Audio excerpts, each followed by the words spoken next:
सबसे पहले आप सभी को राधे राधे, जय श्री कृष्णा।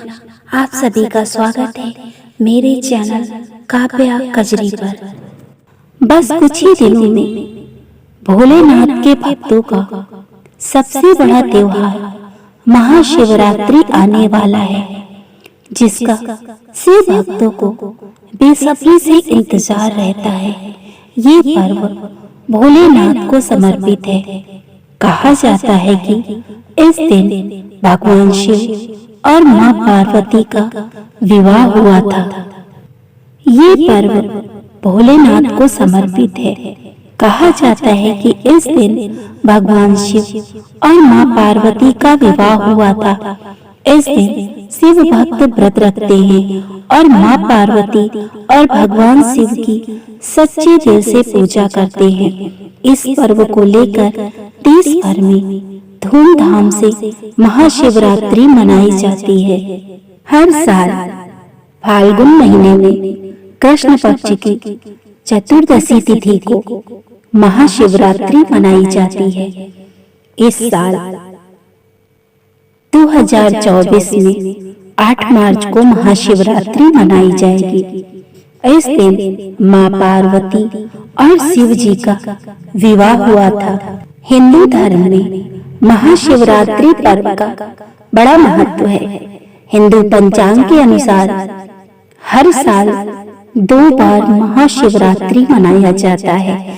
पहली महाशिवरात्रि फाल्गुन माह में कृष्ण पक्ष चतुर्दशी तिथि को मनाई जाती है और दूसरी सावन महीने के कृष्ण पक्ष की चतुर्दशी तिथि को मनाई जाती है। धार्मिक मान्यता है कि फाल्गुन माह की भगवान शिव का माता पार्वती के साथ विवाह हुआ था। इसीलिए हर साल बड़े धूमधाम से फाल्गुन महीने में महाशिवरात्रि मनाई जाती है। इस दिन 4 प्रहर में मां पार्वती और भगवान शिव की पूजा आराधना की जाती है। मान्यता है कि ऐसा करने से जीवन के सभी कष्ट दूर हो जाते हैं और घर में सुख समृद्धि और खुशहाली आती है। आइए जानते हैं फाल्गुन माह के महाशिवरात्रि की डेट, पूजा, मुहूर्त। साल 2024 में फाल्गुन मास की कृष्ण पक्ष की चतुर्दशी तिथि का आरंभ 8 मार्च को रात 9:57 पर होगा और अगले दिन यानी 9 मार्च को शाम 6:17 पर समाप्त होगा। इस बार रात्रि पूजा मुहूर्त के हिसाब से 8 मार्च को ही महाशिवरात्रि मनाया जाएगा। वैदिक पंचांग के अनुसार फाल्गुन मास की कृष्ण पक्ष की चतुर्दशी तिथि 8 मार्च रात्रि 9:57 से शुरू होगी। इस तिथि का समापन 9 मार्च शाम 6:17 पर होगा। महाशिवरात्रि व्रत पूजा प्रदोष काल में प्रारंभ की जाती है। इसी वजह से ये व्रत 8 मार्च शुक्रवार के दिन रखा जाएगा। इस विशेष दिन पर शिव योग का निर्माण हो रहा है, जो मध्य रात्रि 12:46 तक रहेगा। इसके बाद सिद्ध योग शुरू हो जाएगा। इस दिन श्रवण नक्षत्र का भी निर्माण हो रहा है, जो रात्रि 10:41 तक रहेगा। महाशिवरात्रि व्रत के दिन सुबह जल्दी उठकर स्नान ध्यान करके और इसके बाद भगवान शिव और माता पार्वती को स्मरण करते हुए व्रत का संकल्प लें। इसके बाद साफ वस्त्र धारण करके सूर्य देव को अर्घ्य दें और मंदिर में जाकर भगवान शिव को गंगा जल, दूध इत्यादि अर्पित करें। ऐसा करने के बाद महादेव को भांग, धतूरा, फल, फूल, बेलपत्र, पंचामृत, मदार के पत्ते इत्यादि अर्पित करें और महामृत्युंजय मंत्र का जाप जरूर करें। ऐसा करने के बाद शिव स्तोत्र, शिव तांडव स्तोत्र व शिव मंत्रों का जाप जरूर करें। मान्यता है कि ऐसा करने से भगवान शिव प्रसन्न होते हैं। पूजा के अंत में भगवान शिव की आरती जरूर करें, क्योंकि बिना आरती की पूजा का फल प्राप्त नहीं होता है। इसके बाद प्रदोष काल में पुनः स्नान ध्यान करके भगवान शिव की विधिवत उपासना करें। आइए जानते हैं महाशिवरात्रि का महत्व। मान्यता है कि मां पार्वती ने भगवान शिव को पति के रूप में पाने के लिए कठोर तपस्या की थी और महाशिवरात्रि के दिन मां पार्वती की तपस्या सफल हुई थी और उनका विवाह भगवान शिव के साथ संपन्न हुआ था। इस दिन सुहागिन महिलाएं अखंड सौभाग्य की प्राप्ति के लिए महाशिवरात्रि का व्रत रखती हैं। आइए सुनते हैं शिवरात्रि व्रत कथा। पूर्व काल में चित्रभानु नामक एक शिकारी था। जानवरों की हत्या करके वह अपने परिवार को पालता था। वह एक साहूकार का कर्जदार था, लेकिन उसका ऋण समय पर नहीं चुका सका। क्रोधित साहूकार ने शिकारी को शिव मठ में बंदी बना लिया। संयोग से उस दिन शिवरात्रि थी। शिकारी ध्यान मग्न होकर शिव संबंधी धार्मिक बातें सुनता रहा। चतुर्दशी को उसने शिवरात्रि व्रत की कथा भी सुनी। शाम होते ही साहूकार ने उसे अपने पास बुलाया और ऋण चुकाने के विषय में बात करी। शिकारी अगले दिन सारा ऋण लौटा देने का वचन देकर बंधन से छूट गया। अपनी दिनचर्या की भांति वह जंगल में शिकार के लिए निकला, लेकिन दिन भर बंदी गृह में रहने के कारण भूख प्यास से व्याकुल था। शिकार खोजता हुआ वह बहुत दूर निकल गया। जब अंधकार होने लगा तो उसने विचार किया कि रात जंगल में ही बितानी पड़ेगी। वह वन में एक तालाब के किनारे एक बेल के पेड़ पर चढ़कर रात बीतने का इंतजार करने लगा। बिल्व वृक्ष के नीचे शिवलिंग था, जो बिल्व पत्रों से ढका हुआ था। शिकारी को उसका पता न चला। पड़ाव बनाते समय उसने जो टहनियां तोड़ी वे संयोग से शिवलिंग पर गिरती चली गईं। इस प्रकार दिन भर भूखे प्यासे शिकारी का व्रत भी हो गया और शिवलिंग पर बिल्व पत्र भी चढ़ गए। एक पहर रात्रि बीत जाने पर एक गर्भणी हिरणी तालाब पर पानी पीने पहुंची। शिकारी ने धनुष पर तीर चढ़ाकर जो ही प्रत्यंचा खींची। हिरणी बोली, मैं गर्भणी हूँ, शीघ्र ही प्रसव करूंगी। तुम एक साथ दो जीवों की हत्या करोगे, जो ठीक नहीं है। मैं बच्चे को जन्म देकर शीघ्र ही तुम्हारे समक्ष प्रस्तुत हो जाऊंगी, तब मुझे मार लेना। शिकारी ने प्रत्यंचा ढीली कर दी और हिरणी जंगली झाड़ियों में लुप्त हो गई।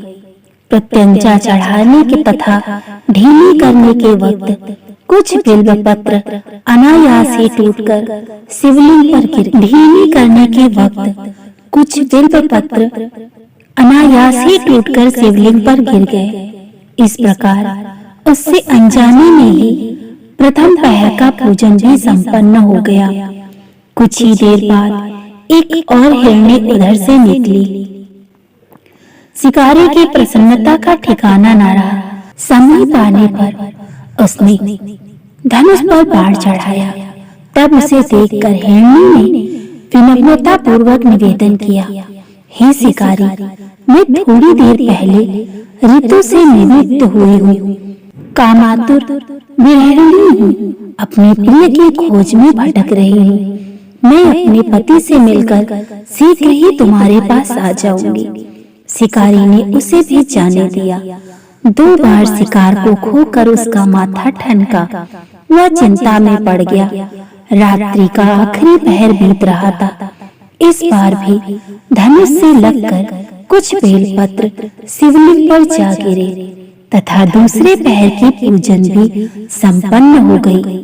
तभी एक अन्य हिरणी अपने बच्चों के साथ उधर से निकली। शिकारी के लिए वह स्वर्णिम अवसर था। उसने धनुष पर तीर चढ़ाने पर देर नहीं लगाई। वह तीर छोड़ने ही वाला था कि हिरणी बोली, हे शिकारी, मैं इन बच्चों को इनके पिता के हवाले करके लौट आऊंगी। इस समय मुझे मत मारो। शिकारी हंसा और बोला, सामने आए शिकार को छोड़ दो। मैं ऐसा मूर्ख नहीं। इससे पहले मैं 2 बार अपना शिकार खो चुका हूँ। मेरे बच्चे भूखे प्यास से विक्र हो रहे होंगे। उत्तर में हिरणी ने फिर कहा, जैसे तुम्हें अपने बच्चों की ममता सता रही है, ठीक वैसे ही मुझे भी। हे शिकारी, मेरा विश्वास करो, मैं इन्हें इनके पिता के पास छोड़कर तुरंत लौटने की प्रतिज्ञा करती हूँ। हिरणी का दुख भरा स्वर सुनकर शिकारी को उस पर दया आ गई। उसने उस मृगी को भी जाने दिया।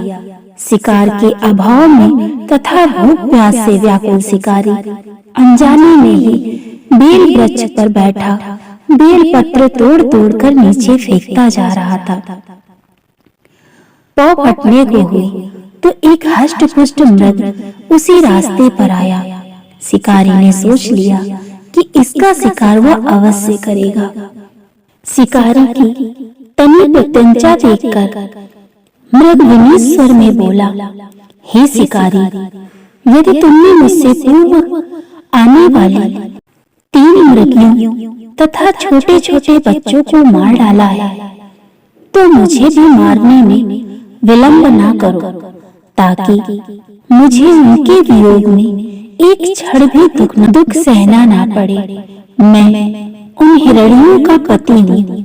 यदि तुमने उन्हें जीवन दान दिया है, तो मुझे भी कुछ क्षण का जीवन दान देने की कृपा करो। मैं उनसे मिलकर तुम्हारे समक्ष उपस्थित हो जाऊंगा। मृग की बात सुनते ही शिकारी के सामने पूरी रात का घटना चक्र घूम गया।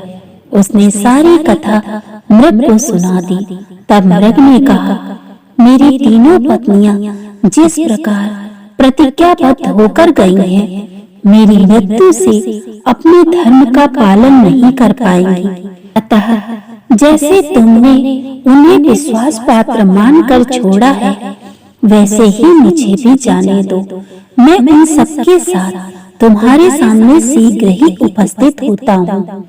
शिकारी ने उसे भी जाने दिया। इस प्रकार प्रातः हो गई। उपवास, रात्रि जागरण तथा शिवलिंग पर बेलपत्र चढ़ने से अनजाने में ही शिवरात्रि की पूजा पूर्ण हो गई। पर अनजाने में ही की हुई पूजन का परिणाम उसे तत्काल मिला। शिकारी का हिंसक हृदय निर्मल हो गया। उसमें भगवत शक्ति का वास हो गया। थोड़ी ही देर बाद मृग सब परिवार शिकारी के समक्ष उपस्थित हो गया, ताकि वह उनका शिकार कर सके। किंतु जंगली पशुओं की ऐसी सत्यता, सात्विकता एवं सामूहिक प्रेम भावना देखकर शिकारी को बड़ी ग्लानि हुई। उसने मृग परिवार को जीवन दान दे दिया। अनजाने में शिवरात्रि के व्रत का पालन करने पर भी शिकारी को मोक्ष की प्राप्ति हुई। जब मृत्यु के बाद में यमदूत उसके जीव को ले जाने आए, तो शिवगणों ने उन्हें वापस भेज दिया तथा शिकारी को शिवलोक ले गए। शिव जी की कृपा से ही अपने इस जन्म में राजा चित्रभानु अपने पिछले जन्म को याद कर रख पाए और महाशिवरात्रि के महत्व को जानकर उसका अगले जन्म में भी पालन कर पाए। शिकारी के कथनानुसार महादेव तो अनजाने में किए गए व्रत का भी फल देते हैं, पर वास्तव में महादेव शिकारी की दया भाव से प्रसन्न हुए। अपने परिवार के कष्ट को ध्यान होते हुए भी शिकारी ने मृग परिवार को जाने दिया। ये करुण ही वस्तुतः ही शिकारी को उन पंडित एवं पुजारियों से उत्कृष्ट बना देती है, जो कि सिर्फ रात्रि जागरण, उपवास एवं दूध, दही, बेलपत्र आदि द्वारा शिव को प्रसन्न कर लेना चाहते हैं।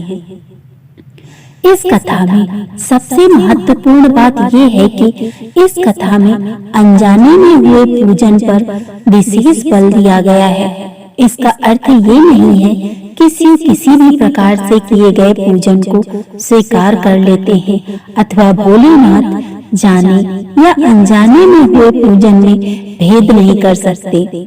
वास्तव में वह शिकारी शिव पूजन नहीं कर रहा था। इसका अर्थ ये भी हुआ कि किसी भी तरह से किसी भी फल की कामना भी नहीं कर रहा था। उसने मृग परिवार को समय में जीवन दान दिया, जो शिव पूजन के समान है।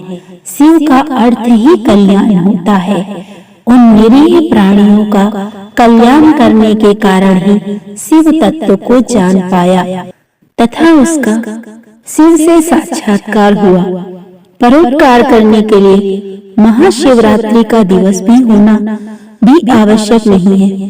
पुराण में 4 प्रकार के शिवरात्रि पूजन का वर्णन है। मासिक शिवरात्रि, प्रथम आदि शिवरात्रि तथा महाशिवरात्रि। पुराण वर्णित अंतिम शिवरात्रि है नित्य शिवरात्रि। वस्तुतः प्रत्येक रात्रि ही शिवरात्रि है। अगर हम उन परम कल्याणकारी आशुतोष भगवान में स्वयं को लीन कर दे तथा कल्याण मार्ग का अनुसरण करें, वही शिवरात्रि का सच्चा व्रत है। ये तमाम जानकारी जनरुचि को ध्यान में रखकर दी जा रही है। ज्योतिष और धर्म के उपाय और सलाहों को अपनी आस्था और विश्वास पर आजमाएं। उद्देश्य मात्र आपको बेहतर सलाह देना है।